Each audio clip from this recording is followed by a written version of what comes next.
What's up everybody, Remington from Impulse Creative, and today we're going to talk about when and how to pass a live chat conversation over to a sales rep.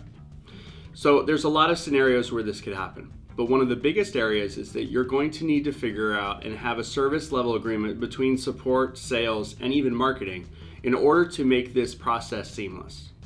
So individual support and sales reps need to have an understanding of what classifies as support, what classifies as sales, and of course what classifies even as marketing.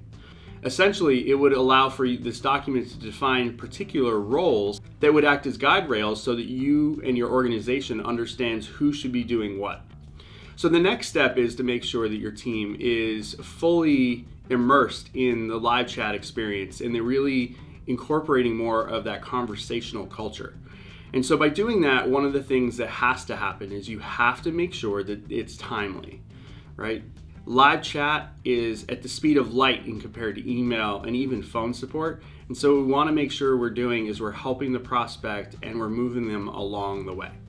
So in this example, what I'm going to do is I'm just going to show you how to introduce someone into a live chat that may not be a part of it as a way of handing off to sales. I'll also give you a tip on how to create some additional context. So in this example, we have this conversation here. There's a couple things that are going on, but the big thing is the first thing you're going to want to do is provide as much context as possible for the sales rep or whoever else is going to be taking over the conversation. So to do that, you can do the / command, or you could also click the plus icon and post an internal note. Once you do that, you can type in your note, and upon pressing enter, you'll see it's highlighted in yellow. That yellow means that it's an internal note. The prospect would not see that on their end. Once you have your notes internally, what you can do is you can go up to the gear in the top right and you can invite others to join. And so when you invite others to join, it could be a couple people, but what you want to do is understand what the expectations are from the other side.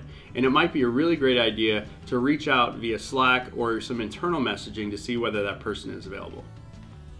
Upon pressing invite, they're going to be invited into the conversation, and the prospect would see that on their end that someone has joined as well. If that person is not available, what you can do is you can softly have the conversation saying that no one's available at the moment, but give them a link to their calendar. And the easiest way to do that is to go right down to this calendar icon in the bottom right, click that, and you would be able to choose any one of the individuals that are in your drift team. You can of course search their name as well and simply click their name. Once you click their name, the chatbot will take over to actually work on scheduling that meeting, and on the front end it will ask for their information, figure out times that work, and then allow for them to provide their email address.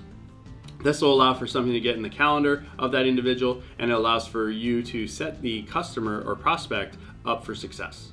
So if you have any other questions about conversational marketing or drift, please feel free to leave a comment. If you would like to reach out to me directly, you can at RemingtonBeg on Twitter. If you'd like to see other tutorials we've done, you can go ahead and do that here. And if you'd like to subscribe to our channel, you can go ahead and do that right here. But until next time, I'm Remington from Impulse Creative. Have a great day.